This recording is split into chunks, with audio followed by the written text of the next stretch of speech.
All right, we made it. Made it to the end of the NCHC season. We've crowned a champion. A lot of good memories for some, bad memories for others, specifically on this podcast as well. But we made it, and what a hell of a game on Saturday night. Gee whiz. Dude, Saturday was such an interesting day. So, I mean, the tournament itself was interesting, right? There's everyone complaining about what games are when, who's going to play what. Um, North Dakota, Western get the late game Friday. Maybe the benefit of that is North Dakota is the opponent, so they put that game in prime time because North Dakota has the historical draw. But I mean, with 10 national championships, Denver has to be a powerhouse university too, and it's no one's going to be happy about whichever way that shook out, right? But Western and North Dakota get the spotlight Friday, and I was honestly more nervous when the game started Friday night than I was Saturday night. I don't know what it was, but I was just like, oof, this game feels like it could be tight. I guess maybe because it was the fifth meeting between these teams, and Western had already won three, and the last one had gone to overtime, and North Dakota snuck it out after coming back late in the third period with one of the many extra skater goals that Western gave up this year to force overtime, and then got the overtime goal after the night after Western clinched the Penrose Cup. So maybe a little bit of a hangover or whatever it was, but that happened, and then no, I mean both games were good. On Friday, a couple of hard fought battles. I think a lot of Arizona State came out and had the confidence knowing that they'd beaten Denver a few times this year. I think they had actually taken 3 out of 4 from Denver too. Um, and for whatever reason, Denver just struggled to hold a lead this weekend. They were up 2-0 on Arizona State. Arizona State came back and made that game, I think 2-2 at one point, or at least close, uh, going into the third. And then things happen, and then Saturday they get up to a 3-0 lead in the second period with three pretty quick goals. Could have been four, but the last one was offsides, and good call by the Western coaching staff to catch that and challenge it. But again, they just fail to close out the game, and it's not the Denver that we've seen the last couple of years. Western, I wasn't nervous going into the game for whatever reason. I was just like, Western's going to get this one. It just felt like Western was going to win that game to me. And then the second period happens, and it's like, God damn it. And I was even telling you, like, if we get one here late in the second and it's 3-1 going into the third period, I feel a lot more confident. But I had kind of almost written the game off, but I didn't turn it off. And I think there's a difference. In years past, I might have turned that game off and like went and done something else and just followed Twitter. But this time I didn't turn it off. Western, I think it's a power play early in the third period. Can't capitalize on it. Uh, but they get one, I think. But Yeah, and then it's killed off, I and remember. they end up scoring like 16 at the 16-minute mark, so 4 minutes into the period, Yeah. on a dirty snipe from defenseman Zach Sharp. Just picked a corner and buried it. Hmm. So it looks like Western's getting a little bit of momentum. Denver tightens up a little bit. I think it's about 10 minutes later. Western wins a draw in the offensive zone. Bump kind of hides behind everybody and God. picks another corner. And I don't know if Davis ever saw that puck because it was literally like they were behind an entire offensive line for Bump to just kind of pick where he could get the puck to put it. Well, and he put that shot in the perfect spot. You could just hear it ring Oh yeah, throughout the arena. I mean, there's no, even if he saw it, I don't think that you save that no. shot. It was just such a snipe. So it's 3-2. Western's feeling it a little bit. We're getting closer. Everyone's kind of like, I'm starting to look at the clock like, okay, do the mental math. Where do you pull your goalie? Do you pull him a little bit early as it's been the last couple seasons? The guy, instead of that 1:30 mark, teams are pulling at 2:30 just to, they want to tie the game and still have time to win in regulation. It feels like that's the play now. So you're like, all right, maybe they pull at 2:30, maybe they pull at 2. It's getting down. I think there's less than 5 minutes left to play. Now you're watching. Western gets in the zone, and Tim Washi just throws the puck at the net. It tips off of Davis's glove and into the net, and it's a tie game. And you can just see every Western person that was at the game go absolutely bonkers. Um, and Western didn't give up at all. I mean, they played hard the entire game, and it was the two top offenses in the country. And I mean, it didn't look like it was going to be a 4-3 game when that game started. It was 0-0 after one. Yeah, I think the difference was, at least for me in watching the game live, and my brother would say the same thing. Western, they were getting more shots and they were controlling it a little bit more. That first period did feel like a more of a feeling out period, and no one team was controlling, but Western felt like they were controlling the game more overall. It's just the quality of shots that Denver was getting were better, and Hampton, he had zero chance on any of the three goals. Oh yeah, They had the net front presence, and we're almost directly behind the opposite end. So in that sense, we had a good vantage point. It just sucked that all seven goals were on the other end. But you could just see he had no idea where the puck was when it went past him. It all of a sudden it was in the back of the net, and he's like, "Oh, what? Hi, I guess there was a puck there." And I think one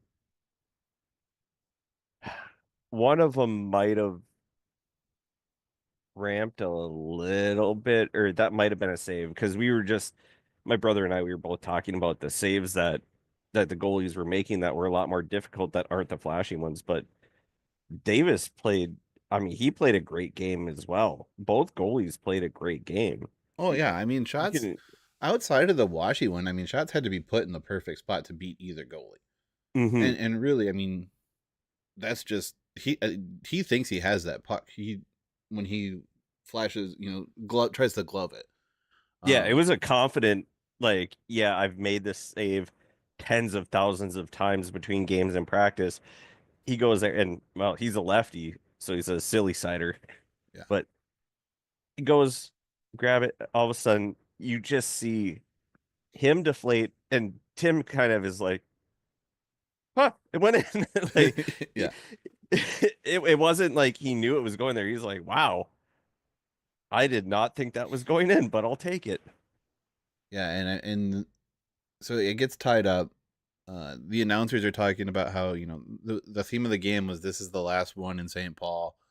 Um, if this game were in Kalamazoo, how insane it would be right now. Just the crowd would explode every time Western hit the back of the net, and they were crawling back into that. When that thing got tied, like that place would have exploded. Um, but no, I mean both teams kind of settle back down. We get into the first overtime period. Western gets some decent chances, controls quite a bit of the play. Uh, Denver gets a couple dangerous chances. I mean, they did get a puck past Hampton, one that he kind of played Ah, that went off of him and sits in the crease, and he has enough time to turn around and swat it out before anybody gets to him. But yeah, right off the blocker, and it popped up over him. It was like, oh no. If that's how they lose it, just the hockey gods are like, oh, you scored one like that, Denver gets one like yeah, that. Come on. um, but no, he's able to clear it out, and there's a big hit, and Denver challenges for uh head contact to the head. Actually, the NCHC put up a great video of the ref cam footage from the championship game, and there's a really good clip of the ref explaining the hit to Denver. Denver's coach being like, "Well, whatever, we'll challenge it anyway. Maybe you'll see something different in the replay. If worst that comes of it, we lose a timeout. Best comes of it, maybe we get a power play of some sort."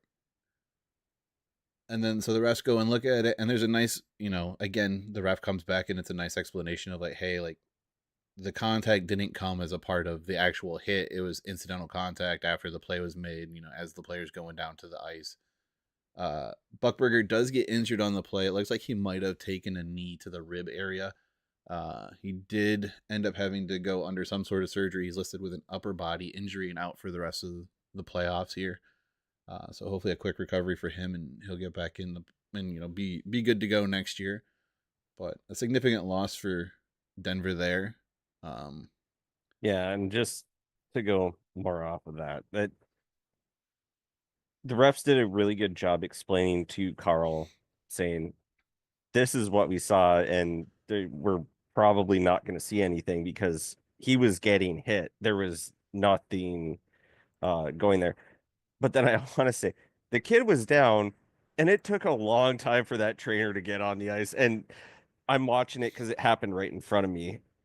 That trainer's just meandering. It wasn't like I'm like, well, he must be fine. It wasn't like an emergency, so the kid must be okay. Well, clearly it was a not much you can do if he required surgery, regardless. But I'm like, buddy, you should show a little more care to your players. Jeez. Yeah, I didn't.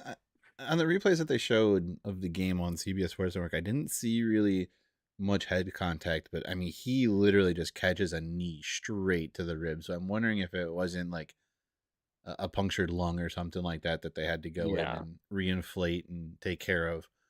Yeah, I think that's because initially I thought just watching the play, I thought it was a knee to the back of the head that was incidental and that Yeah. he got knocked out. But on the replay, then it was like, oh yeah, right to the ribs. Yeah, and That I mean very well could have his been. body language didn't say head injury or shoulder injury or anything like that. He's not like holding his elbow or arm in any way. So again, it's not a minor injury. There was surgery that was needed, but hopefully it was nothing super major and that he can recover and be back next year. Western had a little bit of a scare Friday, the way that Bump went down, hyperextended his elbow, it looked like, but he took a hard hit Friday. 11 seconds into the second overtime, Western wins the draw. They shoot the puck in. Denver's able to clear it to center, to neutral ice. Western dumps it right back in. Everybody gets off, so they're not offsides. And Bump makes a great play along the boards to keep Denver from being able to clear it. Gets one-on-one with Booyam, shakes him off to the inside, and just picks another spot. And an absolute beautiful wrist shot beats Matt Davis and gives the Broncos the 4-3 double overtime win to secure the Frozen Faceoffs trophy, allowing them to sweep the trophies in the NCHC this year. And Yeah, I was so making happy. Tristan the lone back-to-back Frozen Faceoff champion in conference history at the moment. There was a lot of talk about, can Denver repeat as Frozen Faceoff champions, or will a new one be crowned? And well, a new one and an old one was crowned. As again, Tristan played for Denver last year and won the Frozen Faceoff with them. Transferred to Western this year and gets to lift the trophy again as the lone back-to-back Frozen Faceoff trophy winner. I mean, that kid just knows how to Kid's just how a to winner. win. Yeah, He's got he two. Him and Matteo Constantini each have 2 Penrose Cups to their name now. Cam Rowe is also a 2-time conference regular season champion, winning 1 in the Big Ten and 1 in the NCHC. But yeah, no, Tristan's a 2-time conference NCHC conference champion in the regular season, 2-time Frozen Faceoff champion, and hoping to repeat as potentially an NCAA champion. Going out to Fargo as the 1 seed with the rest of the Broncos. yeah, and as much as I've resigned myself to the fact I'm still a little iffy the uh on the home site, and I think it was on Saturday. Brad Schlossman had said no team that has gone to the home site for the playoffs has won and has won the Frozen Four. Um, it's all been neutral site champions for however many years. I can't remember exactly how many years, uh, or if it was ever. Uh, but that was probably the best way to go out in St. Paul. I liked it because it was close for me. It was $45 for a ticket to get in. Awesome hockey. Uh, get to see some of the best play the game. Sad that it's going away, but that was a fitting way to go out. And that was actually the second double overtime game that I've been to for the Frozen face-off. I think we're gonna see. I mean, the level of hockey is going to be the same. But I think the experience moving forward as it goes to home ice is going to be interesting. I think the atmosphere is going to be a little bit better, just because you're going to be in smaller arenas. They're not going to be in NHL size barns. You're going to get people who are invested in the team, um, more so than people from St. Paul or St. Cloud driving down because it's an hour away, or the people of St. Paul going just Yeah. because there's hockey there and they can go see it. I Um, mean, me doing what I did, just saying, hey, like, yeah, I'm more invested in the Broncos than I am in any of the other teams except for UMD, but they weren't playing. right, But I'm like, yeah, I'll go there, I'll cheer them on, but I'm not going to get involved in the chants. right. And there might be the North Dakota fans who have settled down in the Twin Cities area, or Husky fans, but you're going to get that bigger home crowd for sure. You're going to get a bigger crowd in general, and so I think the atmosphere is going to be different. It'll be interesting to see if that does in fact impact uh, success in the Frozen Four tournament going forward. Um, but because what is it? One plays out at Lake Placid. Um, the Big Ten has had a couple Frozen Four appearances. I think they've Hmm. had. I mean, they've had a finals appearance from Michigan. Michigan plays on campus locations. Um, Clearly, the NCHC has been rather successful, um, playing at neutral sites. The 1 year that it was played at North Dakota wins the tournament on their home ice. Uh, they go on to have that 5 overtime marathon with Minnesota Duluth, and are booted in the first round. Yeah, that was So not good for my heart.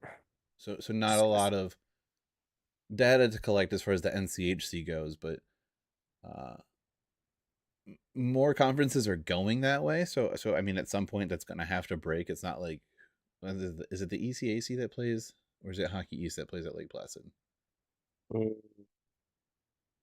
think it's But I don't see them like running away I with. think it's the ECAC because that's where Quinnipiac is. Okay, I don't see them running away Oh, with. I think the other one might be at the Garden in Boston, potentially. Then I think those are the other two neutral sites. But either way, I don't see Hockey East running away with, and or ECAC running away with a long list of national championships um, anytime soon. As talent trickles across and we get a little bit more parity, maybe they take a slight edge, but it's something worth keeping an eye on for sure. I'm looking at ECAC. Let's just look at this one. And then in other college hockey news, Oh, so uh, ECAC, yeah, they are Lake Placid. okay, Well, I was just gonna go back before we go into the other college hockey news. I was distracted by that. My curiosity with these home site games is how much more is the crowd going to be invested in it than they are now? Because granted, sometimes the first round, depending on the school, it's played during spring break and students aren't around and people are just kind of showing up. I've been to first round games at St. Cloud. They're on spring break. It's dead. Um, but how well do the schools promote it? Because at Western, that's a huge part of the school's culture. It's your hockey program. The Lunatics are a huge thing. UMD hosts a first round matchup. I don't know how much the students are going to be there because they have to go down to the lakeside, and it seems like they don't care as much as like with what the regular season's been. North Dakota, they're going to show up. Denver's going to show up. Colorado College is going to show up. How much will Omaha show up? How much will St. Cloud show up? Uh, it's going to be different. I'm not even going to talk about Miami because, well, they ain't going to be hosting a playoff game. But those with the top, you know, 8 seeds, Arizona State, they'll show up. The top 8 teams from this year, I would say 5 of them, I'm more confident that they're going to show up for a home playoff game, but they all have the possibility of hosting at least a first round, if not a second. Um, and then you're going to add St. Thomas into the mix next year as well. They'll probably show up, but they still won't have their new arena. How much is that going to affect the home ice advantage? And then depending on who you're playing, if no one's really showing up from that school, like say UMD plays North Dakota and UMD's hosting, how many North Dakota fans? Because there are a lot up north where I'm from. How much of an advantage is it? How much of an experience is it for the home team versus the away team? And a lot of it has to do with history, recent history. Uh, if this would have been in 2021 or 2020, if things didn't happen, yeah, UMD probably would have had a raucous crowd. Now, I don't know. Yeah. St. Cloud, I don't know. It's going to be really interesting to see how much of an advantage it plays. But at Lawson, I'm not worried about that. You guys are going to have that home ice advantage. I mean, the playoff hockey is different too. I think at some point there is definitely there's the group of fans, no matter whether it's college hockey or pro hockey or you know what, but there's the fans who want to just or the students who want to just check it off the list. Like, okay, I went to a hockey game, I went to a football game, I went to a basketball game, I did the student thing. Then there's the group of students who are actually invested in the team and show up week in and week out, show up early, try to get the same seats game in and game out, or the leader, or are the leaders of the student section. Those ones are always going to be there. And the same can be said for the community. There's the group of who will be like, oh, there's nothing to do. Okay, I'll go catch a Western game because it's only like 15 to $30, $40, whatever it might be. Or, oh, Michigan's in town. I definitely want to go because Michigan's the big, everyone wants to go see Michigan or Michigan State come to town. But playoffs are different. Playoffs always bring in their own group of people, whether it's just the people who are like, I only want to go to the big games, or hey, there's something happening, I want to be a part of it. So even I think when it's a down year, if you're able to win a home ice spot, I think we're gonna see bigger and better crowds. I think the crowd for, and this was during spring break, but I think the crowd when Western went back to St. Cloud last year for the playoffs was a better crowd than when you and I were there for the regular season games. Mm-hmm. Partly because it was spring break, but even the community didn't really show up and show out for that game. I mean, there was no student section at all, which was, to be expected, I suppose. But, Well, even Miami has a decent crowd from time to time, and Western has had their struggles with crowds this year. I don't know if it's or if it was just that group of students who were like, well, we checked it off the list.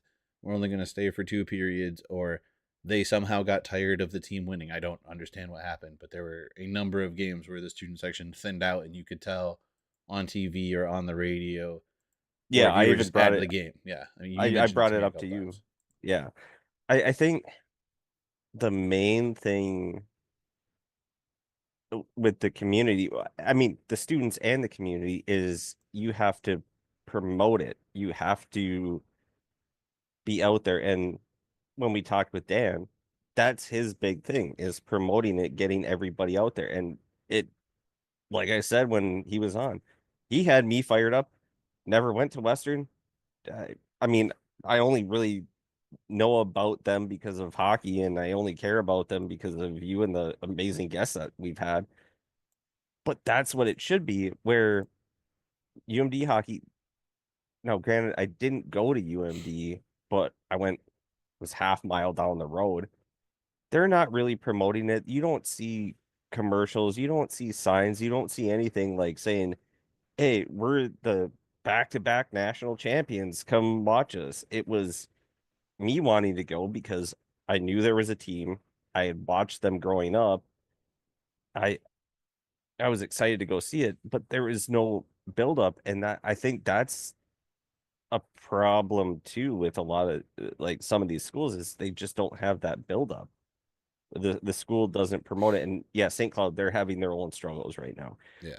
but UMD they don't really promote it. I don't know what other schools do, but I think that's another thing. You're gonna get your playoff crowd, but you have to make it known. Hey, we're in the playoffs now. You see these pro teams, yes, they have a lot more money, but it's playoff time, or we're getting close to the playoffs. They're for the Wild and the Timberwolves right now. It's we're going to be in the playoffs. We got to hype this up as much as possible.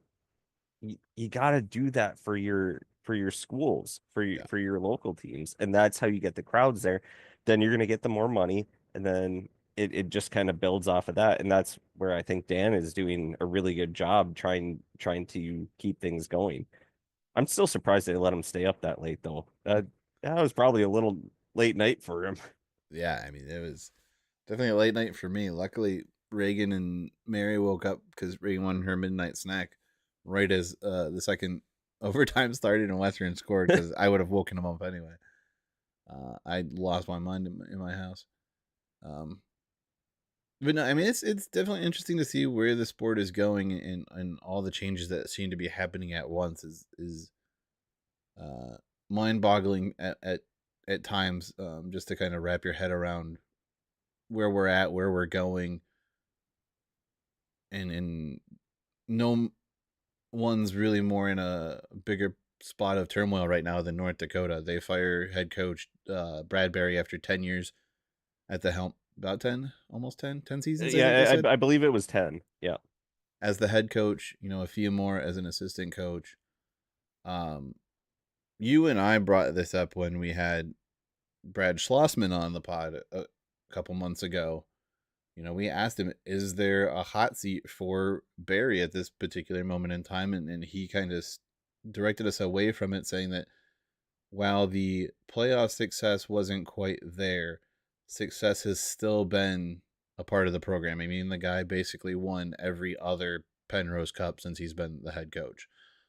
They've won, I believe, only one Frozen Face-Off tournament, and that was the one that they hosted back in 2021.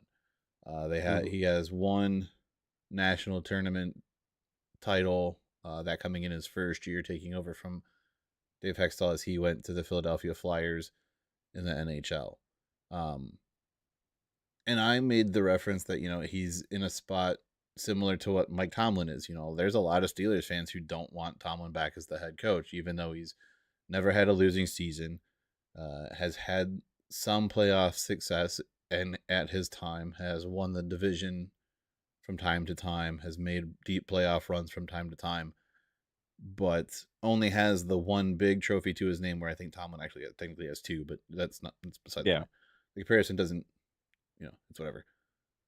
Uh, He's been there longer, so yeah. but at the same time, it's one of those you have to look at the perspective of the place you're at, right? Like, I mean, even hell, even at the end of his NFL career, Bill Belichick didn't perform to standard and he got No. booted. It happens. Now, if your standard is higher, like it is expected to be at a North Dakota, at uh, the Patriots, at the Steelers, they might get more scrutiny than a place like Western Michigan or uh, Miami in Colorado College, places that have actually changed coaches multiple times in the time that Bradbury has been with North Dakota, and not just because of coaches retiring or choosing their own time to leave. Um, so so past success does not always make for future expectations. And then there's the thought that his contract ended next year anyway, and rather than use that as a weakness in recruiting, it seemed like maybe North Dakota was planning on splitting with him anyway and just decided to pull the plug early to avoid the potential of poaching recruits, being like, hey, I mean, you could go there, but you're not going to be playing for the coach who's currently recruiting you because he's only got a year left and they didn't extend him before the end of his season. Uh, so that seems to be That's at least in the mix as a potential reason for why it happened. There's also some other potential off ice issues going on in the North Dakota hockey program. Their women's basketball coach also stepped down, so coaching changes all over the place over there. Um, Other longtime coaches moving on. Ferris State's head coach decided to retire after a lengthy career there. So one retiring, one getting fired. But yeah, just I mean, where were you at on that one? I think when we were talking with Brad, my main point with the hot seat was what's going on off the ice because I brought up the transfer portal. And Brad's viewpoint on it was, well, he's using it very, very well for guys that are leaving and to fill these holes. Um, in the last year, I thought they had used it more than they actually had, but it seemed like there were a lot of guys that were going there for a year and moving on, realizing it was not what they were expecting, not what they had been promised when they were recruited. Not even necessarily playing time because there were some guys that were uh, they were getting decent time. They weren't like, you know, having press box hat tricks, eating 3 hot dogs up there. They just didn't like it and they were moving on. And so North Dakota, for whatever reason, seemed to be heavy in the transfer portal. And behind the scenes, that's where I'm thinking something's not right here. There's not a good situation for these players coming in. Um, and to your point about being held to a higher standard, North Dakota is not okay with mediocrity. Mediocrity is what Mike Tomlin is. You're competitive enough to get into the playoffs. It's basically what the Minnesota Wild have been. You're going to get that middle of the first round draft pick, probably, you know, a little later than halfway through, and you can never really build anything. Well, that's kind of what North Dakota's been. They go with the history and the tradition, and they can get players. They're putting players in the NHL. There's no doubt about that. But they can't get over that hump. And in North Dakota, I'm surprised he lasted this long without at least a second national championship. And uh, that mired in mediocrity. And it's different with every school. And we've hammered on this point many times where North Dakota, this is their pro sport. Like there's nothing. It's 6 hours to get to the Twin Cities from Grand Forks or whatever it is, 5 hours, 6 hours. There's nothing else around them. You're held to a certain standard of excellence, and if you're not delivering, you're gone. Yeah, You're gonna have the kids come there, but he wasn't even getting out of the first round of the playoffs. I mean, I can think of at least the last.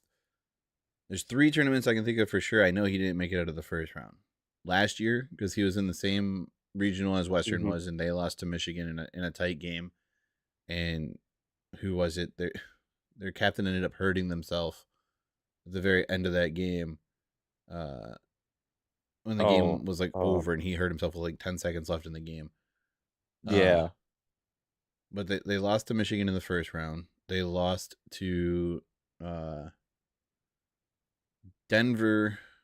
No, not Denver. Notre Dame. Uh, the year that Western beat Northeastern. So that's 4 years ago.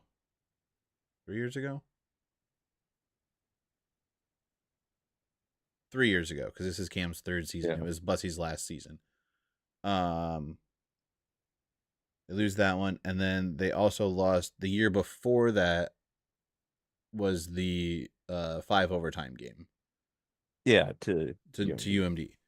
So, uh, Well, and even think about some of the first rounds. I think it was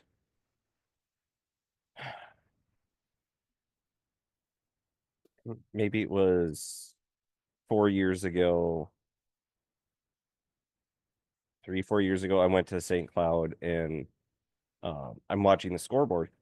They're barely beating Miami in the first round. It was like 2-1, 2-1 or something. And Miami had leads in the third period in I think at least one of the games, just as I'm watching the scoreboard in St. Cloud. That should never happen if you have a talented team like North Dakota does. Right. I if they would have lost to Miami in the first round, I think he would have been out right then and there. Well, I mean, even what was it? Was it last year? It was 2-1 to Colorado College. No, not last year. The year before, because it was when it was when they shared with Denver, because Denver got Miami, and North Dakota got Colorado College, I think. Mm-hmm. And I think it was the year before that Colorado College swept Western. So we were the two. So yeah, I think it was last year Denver won it. I think it was 2 years ago. And then 3 years ago is when Colorado College beat Sure. us again. Yeah. Uh but that year, that was the year that they were both 2-1 games in the playoffs, I think. Or maybe it was Colorado College swept them in 2-1 games in the regular season. But I know even like the playoff games were super close that year for whatever reason.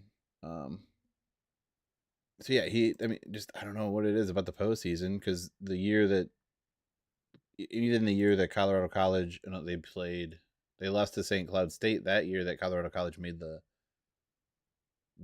tournament finals, because it was St. Cloud and Colorado College 2 years ago in the NCHC Mm-hmm. finals. Because last Yeah, year it was Denver and who did Denver play last year? Did they? I didn't play UND. I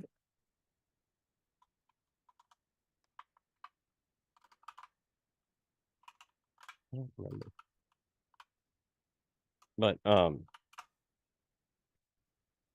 anyway, the weird part to me is Omaha. They lost to Denver beat Omaha in the finals last year. oh, That's that's right. right, because Omaha they had finally But made Omaha. I it mean, and Omaha beat North Dakota and in the Brent was semis. super pumped just for the fact that his team had never been to St. Paul. Yeah. Um, but even Saturday, Brad on Beyond the Pond, they were asking him again about Brad Berry because, if to me, Brad defended him, said, I'd be surprised really coaches after 20 win seasons and this many of them, they don't get fired. I'd be really surprised. Well, if there's enough smoke, there's fire. And I think we're not the only people that could see it. Yeah. No. And I, I mean, there were small contingents. If you were watching any North Dakota game and North Dakota got behind, there were Fireberry chants going on. And yeah, I think whether or not it's the vocal minority or not, the sentiment was there to some degree. I I don't want to put words in Brad's mouth or speak for him and this could be his honest thought, but I also don't think he was wanting to burn a bridge. Yeah. No. Because well, that's his main job is covering college hockey and specifically North Dakota. So what's he gonna say? Yeah, fire his ass? No, Right. you're not gonna burn that bridge. But I also see his side of things too, where it's yeah, why would you fire a coach after a 20-win season? It's why Tomlin's hanging around. It's why Sandlin, I think, is still hanging around uh, for as long as he has, because it's still recent enough with the back-to-back national championships. Little down, we'll see. I think he's probably got, if it's not turned around in the next 2 years, then he's probably done. It's either, and I think it's going to be maybe you retire or take a year off so we don't have to fire you, but we're going to move on if it doesn't improve. And it could improve. I hope it improves. But you can only handle mediocrity at a certain point. And I think that's also probably going back to the student section where we haven't been good the last few years. So that's probably why the student section is like, I only suck anyway, so why would I go spend my money buying hockey tickets unless you really love hockey like we do? Yeah. I mean, that was going to be my question. Does this give Sandlin more of a hot seat, considering that he hasn't even had positive seasons the last couple of years? He is riding the success of having the national championships before COVID. Uh, the one decent tournament appearance against North Dakota. Uh, at least one or two Frozen face-off wins recently. There was the one where you and St. Cloud went back to back. I think those were within the last few years. Um, Mm-hmm. so I mean, there's been some recent success, but it's the same level of success that we've seen with Barry, except he doesn't even have a Penrose. Uh, there's currently only three coaches in the conference that have won a Penrose. I think it might even only be two at the moment. I don't know if Brett Larson actually was the head coach of St. Cloud State when they won their Penrose, but That might have been Motzko. Carl and now Ferschweiler, if it was indeed Motzko and not Larson and whoever and Brad Perry, those are the Mm-hmm. four programs that have lifted the cup, or the Penrose Cup. I think more teams have won the Frozen Face-Off than the regular season title. So, and he was the first coach, even though under different circumstances, he was the first coach to win both trophies in the same season. There was Mm-hmm. no non-conference play. You played the same teams a lot more than you normally would in a given season. Uh, but to be fair to him and to that team, the December portion of the schedule was crazy. It was everybody played 10 games, I think, or something like that over the course of like 20 days in Omaha. Uh, Tight quarters, everybody sharing an arena, locker rooms, hotels. Mm-hmm. Um, and then you went back and played a different kind of schedule again against a fewer number of teams to limit the amount of travel. And then the Frozen Face Off that year was all held at Ralph Engstead Arena. It was a one game elimination all the rounds. So you only had to win 3 games to lift the Frozen Face Off trophy, which they did on home ice. So they're different achievements, and I don't mean they had their own set of challenges, but it's not the same as what Western did this year. Um, Yeah. And just going back to the Sandlin hot seat, I think there's a certain grace period that he was going to have anyway going in after what should have been the 2020 season, which we have seen comments where Barry should have won his second national championship. Don't know when that was going to happen. We can't figure out the year. North Dakota fans aren't necessarily the most sane, and I have no problem saying that.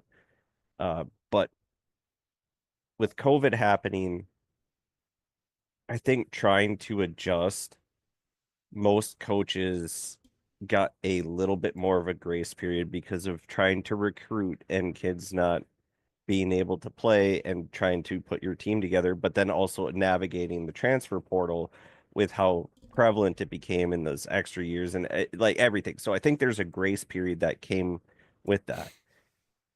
How do you handle it? Well, Western, they've come out a lot better than UMD has with handling it. And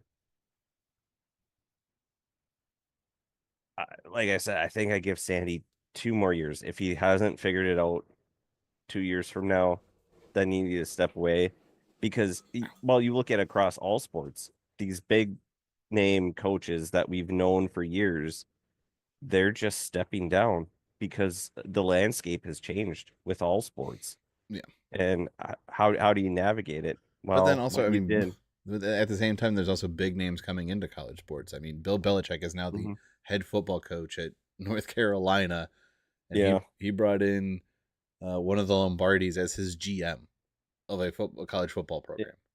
Yeah, but I mean, his girlfriend can relate to the younger generation, so Yeah. he's got that going for him. So, He- I mean, Brad's daughter, she could probably relate, even though I think she's probably 30 now. um, But yeah, I think we're gonna see a lot. We're gonna see more change from coaches that have been in the game, whatever sport, uh, stepping down, and then newer, younger coaches getting the opportunities to step up and take over. Because I just don't think that the old school mentality is gonna really work. And uh, the other thing I was gonna say, us losing these assistant coaches in the last 5, 6, 7 years, that's hurt. yeah. It really has hurt. You can tell in the recruiting process and the kids we're getting. Uh, I don't know how you can change up your staff unless you just get rid of everyone basically and try a different approach. Well, I think Brad Schlossman, when we had him on, said that the talent is coming for UMD. Now, we Yeah. saw the Plant brothers come on strong at the end of the season, and really pick up their play. So as they get more experience, they might be able to be in the leadership roles and get some guys going behind them. So I do think there is greener pastures ahead for Minnesota Duluth. But I just think that this does at some point, or this could bring more attention to the Salen situation than he was previously under, just based on the landscape of his team in general. Like they were kind of hidden away maybe a little bit, but you know, if you think about it, similar coaches with similar histories, Salen's been at UMD a lot longer, so maybe he gets more leeway. Hmm. Uh, but this feels like it has the danger to backfire more than be successful, and again, I'm going to relate this to a different sport, but it reminds me of when the Lions fired uh, Jim Caldwell after 3 successful seasons, and they went with Matt Patricia because they were trying to get over the hump, and it went backwards. They ended up losing more games than they were the previous seasons. The locker room became a mess. They had to blow it up from the ground up, and they ended up with where they're at now with Dan Campbell and the success that that's come with, but I think that's the risk reward that you're in right now when you fire an established coach like this. Granted, he's Hmm. who has had success, maybe not the success you're looking for, but has had it. Hmm. And in the landscape of what coaching is right now, who's really the most likely to be available, and can they do something that gets them over the hump and we don't see a regress, whether it's because it's a first year coach who is learning as much about coaching as they are about all of the players they currently have, or is it uh, establishing their culture in the locker room? Are they someone who can come in and continue the history of North Dakota, but also break down whatever wasn't working there before? Or is North Dakota so set in their ways that the coach doesn't really matter? The culture persists, and the coach has to kind of deal with it type situation. You know what I mean? Yeah. I I know what you're saying. And I mean there are ebbs and flows within every college pro, or well, most of the college programs, but you look at some of the teams that you're used to seeing in football and in basketball and whatever, they have down years where they're not the number one team. They're not that number one seed. Uh, but backfiring 100%, you could have something that you're establishing and to connect it to UMD. Right now, we have a solid freshman group that are going to be sophomores. Um, in different situation, but our basketball team, they finally had a base. It was our coach's fourth year. He finally had kind of been able to keep kids around. They canned him. Well, now what are we gonna do? You're blowing the whole thing up again. You can't progress if you don't have that baseline. So Well, I mean, also look at it, where Miami's at. yeah, exactly. And they wanted to And get over the hump, and they ended up further down the mountain than where they started. the trick is keeping that base there for the new coach, whoever it is, keeping that base there and then growing upon that. And how do you do that? But how do you get the kids to buy into your system, how you play, your messaging? Uh, yeah, they went to North Dakota for a reason. They went to whatever school for a reason. But how do you keep them there when now they have free reign to go wherever they want, basically because the coach isn't there? Uh, how do you keep that and build upon it? And that's going to be interesting who they bring back. And you brought up an interesting point to me too, which kind of funny with the Gopher basketball coach. They tend to prefer their alumni. Yeah, North Dakota is very strong on alumni. They're like the Montreal Canadiens with their you have to speak French to be the head coach Yeah, policy. like the Gopher basketball coach, the former coach played for the U. The current coach who was at Colorado State, who just got eliminated, he grew up in Minnesota and was a student manager and an assistant coach at Minnesota for a year. They, in a sense, I understand those ties. And I was listening to that press conference, and it was I walk in and I know I grew up watching this, or you kind of know the facilities, you know what should work at that particular institution, what shouldn't, per your own vision. At a certain point, you can't just keep going with alumni. You have to bring in a new face. And yeah, it's working really well now for Western. Well, It I mean, that's kind of the opposite because Frischweiler was a player here in the 90s. He was an assistant coach here when Western started turning their program around. He was brought in with Jeff Blashill after the lack of success from Jim Calhoun, a former another Western alum. But Blashill comes in. He's not a Western alum. He's in fact a Ferris alum. He has decent success. Gets Western to the CCHA final game in 2011. They lose to Miami. He gets pulled up to the NHL to be an assistant coach with the Red Wings. Andy Murray steps in again, not an alum. Gets Western their second conference tournament championship in 2012 as part of the CCHA as it's getting ready to wind down in its original form. Um, Murray's here for 10 years. First goes and is an assistant coach, first with the Grand Rapids Griffins, then with the Red Wings. Uh, he comes back and takes over after Murray steps away from the team. So now we're back to that alum who's been here previously, who knows the culture, who has a different approach than what Andy had and has been able to build on whatever foundation Murray built here because we were getting to the conference tournament.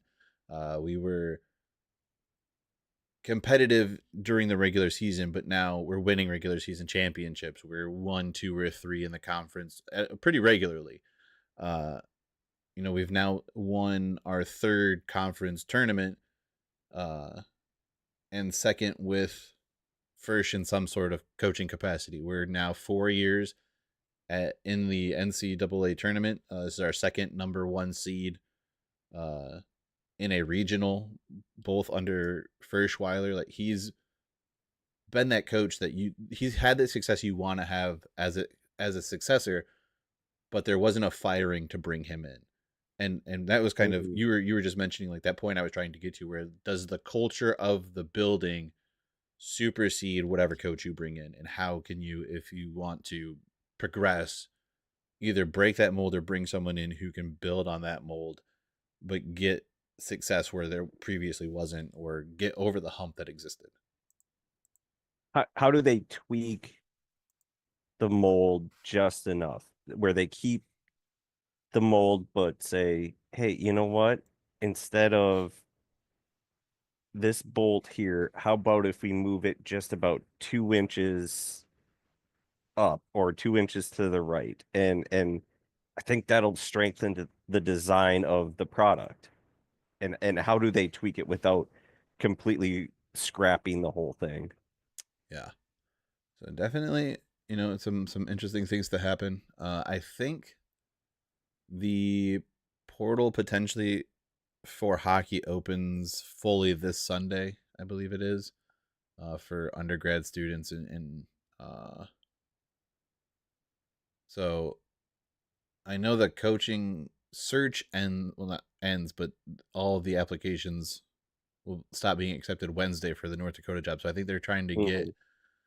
a coach in quickly so that they can partake in the portal being open, the influx of talent or the change in talent, getting out and recruiting guys, um, doing exit interviews or whatever with the current players to get a feel of who's going to stay, who's going to go, what they're expecting to see from the new coaching staff, what the coaching staff is expecting to see from them. So a lot of turmoil there. Um, but, we are now 2 days away from the start of the NCAA tournament.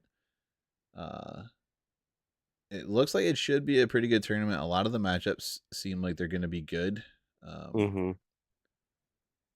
I can bring up the full bracket here. You guys play at, We're in the Fargo regional, and we I play. think you're 4 o'clock Central, 5 o'clock Eastern. Yeah, something like that. I don't know. Uh, I still have the big TV out from Thursday and Friday last week for the first round of the basketball tournament. So I'm just leaving it there because I want to watch it's Friday, what, until I 27th? leave. Okay, so the first game is Thursday. That is Boston University versus Ohio State. Uh, I believe that is the Toledo regional. That's at 2 p.m. Eastern. Then at 5 Eastern, 4 Central, Western Michigan plays Minnesota State in Fargo. At 5:30 Eastern, Michigan State plays Cornell in Toledo, and then at 8:30 Minnesota plays Massachusetts back in Fargo. Yeah, it's not going to be a home ice advantage for the Broncos. That's for sure. Uh, you know, you say that, but there are, I think, 5 former Fargo players on this Western team. They have by far the most former Fargo Force players of the 4 teams represented in that regional. So So you're while saying the they're, Billet sisters are going to bring their friends and I'm just saying, while it may not be a strictly Western friendly crowd, I think that there will be supporters of at least certain players on that team, considering the success that those players had on that team. One of them being Hampton Slukinski, who helped Fargo win the league last year. Um, so yeah, I don't know that it'll be, like I said, like I don't know that there'll be a shit ton of Lost and Lunatics out there, but I think Western and its players will have its support, um, maybe more so than some of the other places they could have ended up. yeah, I just think it's a little tough with the two Minnesota teams being so close to Oh yeah, Fargo. I also That, don't that think that Western really cares where they're playing or how they're playing. Oh, I don't think Um, so either. and the thing I like is Western's coming off of 2 extremely tight contested games, and that they won in 2 completely different ways. Friday night they had to hold off North Dakota as they tried to rally. Saturday they had to rally back and find a way to tie that game up and win in overtime. So I like where they're at. Uh, it is the number one offensive team in the country in Western Michigan, scoring 4.5 goals a game, taking on the number one defensive team in the country in Minnesota State, who is currently allowing 1.47 goals per game. But, They play in the CCHA. so you say that, and in fact, in conference play, as of where teams are currently ranked for offense, they did not play anybody in the top 25 in scoring offense in their conference. In fact, they are the 25th ranked offensive team in offensive scoring. And now they Mankato have, is. huh? Mankato is. Yeah. And now they have to play the number one scoring offense, who has the number 6 scoring defense backing them up, allowing 2.11 goals per game, and has played in a conference that has the number 2 scoring offense, number 5 scoring offense, and number 19 scoring offense for 4 teams in the top 20 in offensive production at this point in the season. See, it's almost like we And planned you to say that. two of those teams they just beat this weekend. North Dakota ranked 19th with 3.16 goals per game, and Denver in second with 4 goals per game as far as scoring offense goes. Is ASU the other one for scoring? Yeah, ASU is currently 5th in Yeah. scoring offense. Also, Western also lists, ranks pretty well in a majority of categories. They're still near the top in power play. They're currently 11th. They're still near the top in penalty kill at 4th. They're still one of the least penalized teams in the country. Mankato is actually one of the higher penalized teams. Actually, not super high, but they're within the top 60 where Western is not. They are currently 35th, averaging 8.95 penalty minutes per game. So giving Western 4 to 5 opportunities on the power play is definitely not what you want to do. And actually, I was thinking about this earlier today.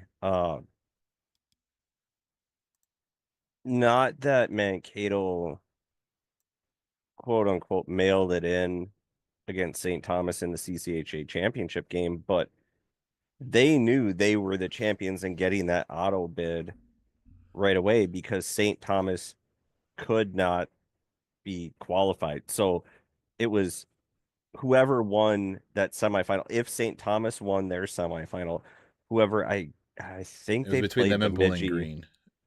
Wasn't it Bowling Green? But I think Mankato might have played Bemidji. Yeah, no, I think. Oh, hang on, let me see. I think they played Bowling Green. But whoever it was, whoever was winning that other semifinal, if St. Thomas had won, then that championship game was basically they didn't need to play it except for the trophy. It was the opponent of St. Thomas was the auto bid. Which, I mean, is what ended up happening. But to that point, I Right. will say I think that game actually benefits Mankato and them having won because St. Thomas had nothing to lose. That was Sure. their national title game, and I guarantee you that they wanted to win that game more than probably any other game that they had played this year. Well, and my other thought was like, how much did they quote unquote mail it in? Well, they probably didn't so much because you know what? I want that trophy. I don't care. Like, yeah, I know I'm in the national tournament, but I want that other trophy. So I think it was maybe a little bit towards the end because I didn't watch the game. I have no idea what the score was and when it became 4-. I think it was 4-2 was the championship game. Yeah, I don't 4-2. know when that 2-goal lead Oh, happened. St. Thomas played Bowling Green. Minnesota State played Bemidji. Yeah, So we had all 4 of the right teams there. We just didn't know who yeah. At was least we playing were who. close. Yeah. Uh, but maybe last half of the third period, last 5 minutes, they kind of let it go. But again, if it's a 2-goal lead, you're not really wanting to let up. So how much of it mattered? The only difference is I think Mankato they played on Friday, so they have what a day of extra rest. An But extra day of rest, I, yeah. the thing is, I It was it, 2 it it was it didn't 2-2 really. halfway through the third. Okay, so yeah, Minnesota it State was got the goal literally at 10:13 of the third period, and then they had an empty okay. netter to make it 4-2. Okay, but yeah, I think the day of rest is going to make a little more difference. I thought it was a little bit silly hearing some people saying, well, this really benefits as far as the NCHC goes. This benefits the team that plays the earlier game because they're going to get a few more hours of rest in.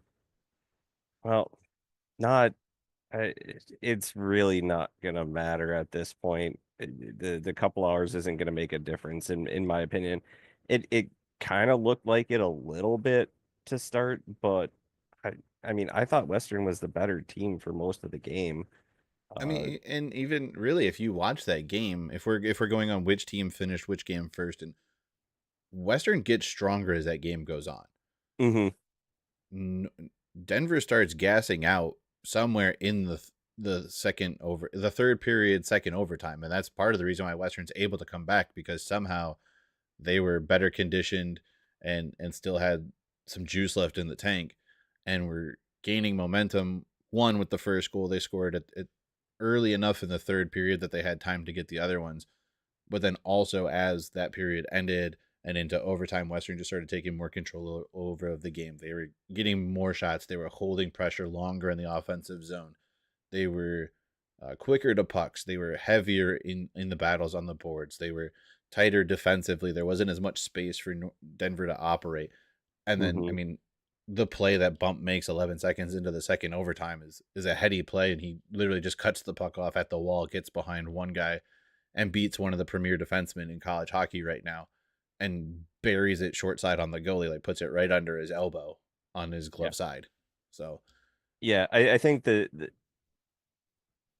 time would have it's not so much when you finish the game, it's how the games were played.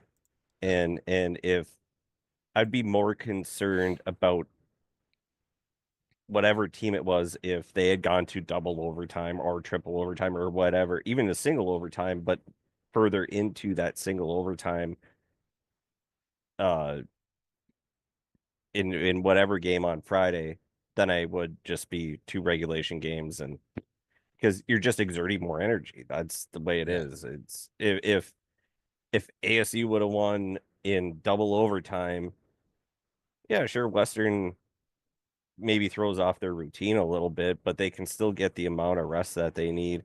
They didn't play two extra periods of hockey. yeah. And I That's going think to be that way more taxing. that might be why Western went out there today too, is to have a little bit more time to acclimate. Um, do the morning skate the day or do the skate before to get your legs back, but not be immediately off the plane to do it type thing. hmm But yeah, I mean, I the belief is in this team, and they feel like a different team. And the point I want to end on tonight, it, I mean, I guess we could look at the other brackets, but I haven't paid attention to any of the other teams Yeah, in the just tournament. whenever And Denver plays, I think they must play Friday. yeah, they play Friday. Just And in they case have, any Denver fan decides to I think they have, I think it's a watch rematch us. from. Oh no, it's not. They have Providence, but if both Okay. Denver and Boston College make it through, it could be a rematch from last year's championship game in the regional finals there.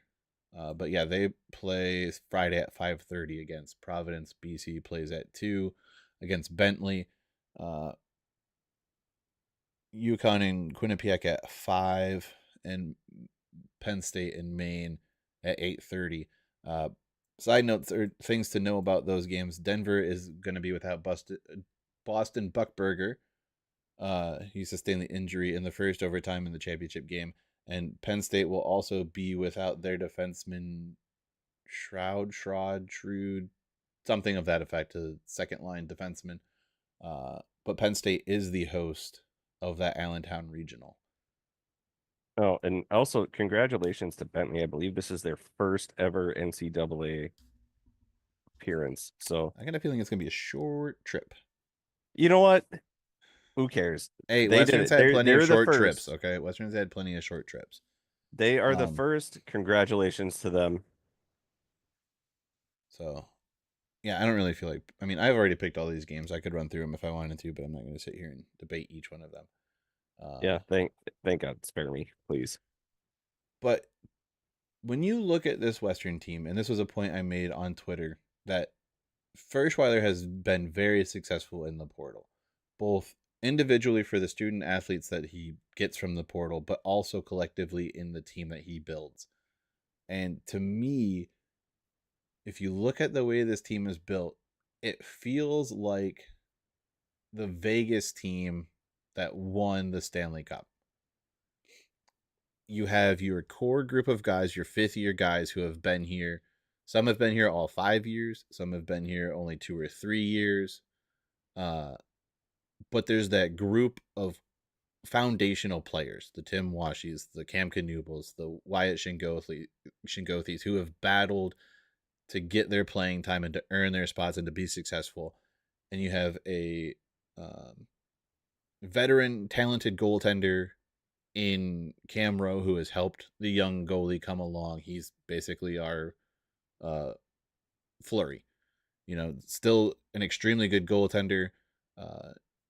Kind of got beat out by the younger guy to get to the promised lands, but a guy that we wouldn't be in the position we're in without. Then you have your younger players like your Bumps, your Nearing, Henrik, who's come on pretty strong here at the end, and the 1 year guys who fit into the system and play extremely good hockey, and it's just the culmination of long-standing foundational players who have been here, the middle group who is made up of some younger transfers like Valente, who has come in and played extremely well, and even the veteran guys like Drasner, who we had on the pod, who's come in and played extremely well, Kramer, who's come in and played really, really well, and we're both excellent acquisitions. But they just feel like that type of team that's been built year in and year out and added to, and the right pieces fit the puzzle, and they're coming in and just that's what the team feels like to me. That Vegas team that won the Stanley Cup. And you hit the nail on the head. There's that belief, and going into that third period on Saturday, I told my brother, I said, well, if Denver gets the next one, it might have even been 3-1 at that point, but it was kind of like, well, Western got one, but so if Denver gets the next one, then maybe we'll head out. But if Western gets the next one, we're staying. And I was convinced that Western was going to get that second one, and then it was a matter of the third one. But I still had that belief in the team because talking with the guys like Tristan and Cam and Robbie, they don't give up, and there's something that you can tell. You hear it in different interviews from different players. Yeah, we have a great locker room and whatever. I don't know. There was just something different about the way they were talking about the team and how they believed in each other and believed in the coaching staff that I really, I if it would have gone 4-0, I don't think they were coming back. But they caught that lucky break, with it being offside, 3-0. I'm like, okay, they The they still got a shot. I can see this team coming back and doing it. Yeah, the cliche term is we not me, but in the year that we've had from the beginning of the year and talking to Cam at the very beginning of the year, the position he was in with Hampton coming in and being a highly touted recruit, who ended up in Western's lap because of the turmoil that Northern Michigan was under last summer. Uh, but he was a we not me guy. He was like, hey, you know what? Give me his number. Let me talk to him. Let me get to know him, and we'll build a relationship, and I'll help him become a better hockey player any way I can. Uh, with Robbie, it was yeah, and we tried to do it to him. I think a little bit was we played up the fact that he had played at Miami and he was moving to the rival squad, and he was like, every dude has made me feel like I fit in and I've been a part of this team for more than just this year. They are a big Mhm. we type of team. And it doesn't feel like a cliche when they say it. Even Tristan was like, yeah, no, it felt good coming here with his experience at Denver and the way that they kind of parted ways. And those guys are having career years. They've had better numbers this season than any of their previous years at other places. So, And you can tell they mean it too, because you know, I don't know what certain athletes think when they're saying it. And yeah, there is a difference because it's college instead of pros where there's The not money necessarily incentive. the money on the line where you're going to take my job. So I think it's a little easier to teach the next kid. Yeah, you still want to play to get noticed, but you'll hear players in college and in the pros, they'll say things and you can just tell they're not quite genuine. Same thing with comedians, same thing with musicians and bands, where you can tell they're just kind of going through the main script or saying what they think they should say. I don't think a lot of guys do that with us, uh, just in general, because we're a bunch of, as we call them, rubes. Uh, we're just fans of the game, but they're blatantly honest, and you can see that they do care about each other, and you hear it in their voices that they're not just giving that canned answer, like, "Oh yeah, this team is great, we get along great, it's fine." No, they mean it. They love each other, and they're playing for each other. Yeah, and I mean, I do think it does have a good deal to do with the fact that you have two alums on the coaching staff. You have JJ Hmm. Crew, who was literally at, and both were here at the beginning of the success that Western started getting in the late, 2011, 2012. And now they're back reaping the benefits 10 years later. But you have JJ Crew and Pat Frischweiler, both established alums in their own right who had successful careers here at Western and to some degree beyond, as players or coaches or community builders of hockey. Um, Jason Herder has had success other places, but he's a good friend of Coach Frischweiler, and he's brought something completely unique in his experience in college hockey that has helped take Western to a new level. And can't say enough about that dude. And I think maybe one of the goals over the summer is I'm going to try and reach out to him, even if it's just straight through like his Western email address, and see if we can't get him on the pod. Because I'll tell you what, dude, if you watch any of the social media that Western puts out, they do these little locker room question things like every other sports team does. But dude, Coach Herter cracks me up every time when that dude answers a question. It's so good. He's awesome. So, but I think that might be something I try and do in the off season. Is reach out to him and get him on. We'll make that step from assistant coach to associate head coach, and maybe one day we will not get ghosted by a head coach, and we can get one. Uh, Yeah, there's that. so, but I mean, we're about an hour and a half in. I think we've flapped our gums long enough. Uh, Good episode, I feel like. Tournaments coming up. I saw. Uh, good luck to all the teams in it,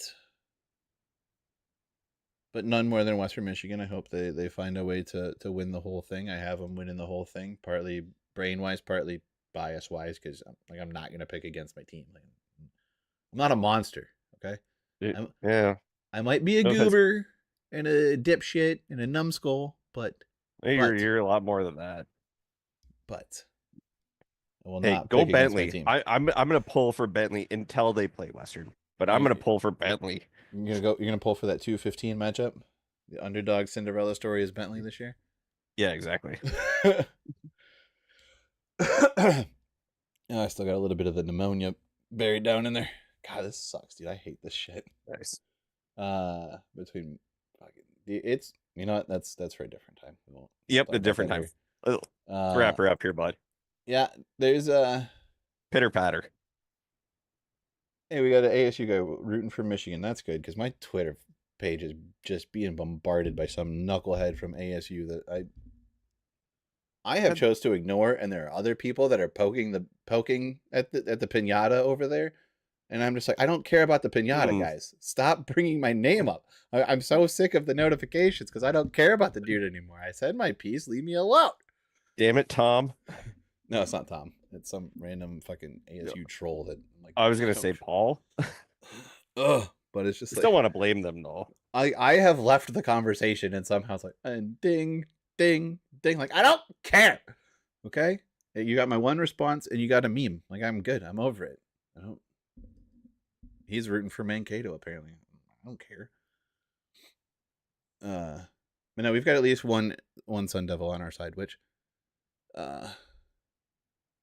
I'm here and it is Tom's fault. But if you've made it this far and you've enjoyed the things that we have talked about, please do hit the subscribe or the share. I know I usually say like do whatever you want, it's your choice. We do greatly appreciate those who do. At some point, we do want to build this into something. We're currently, I think, at 57 subs, and I'm as happy about every single one of them. I am too. We can be found on Twitter, on Instagram under our personal stuff. Mine's all the same. Mine's always at Painted Bronco. I actually just started TikTok too, and have one video up on there. So if you enjoyed it, cool. If not, I apologize. Maybe the next episode will be better. We were hoping to get a guest, but due to travel arrangements, it did not work out.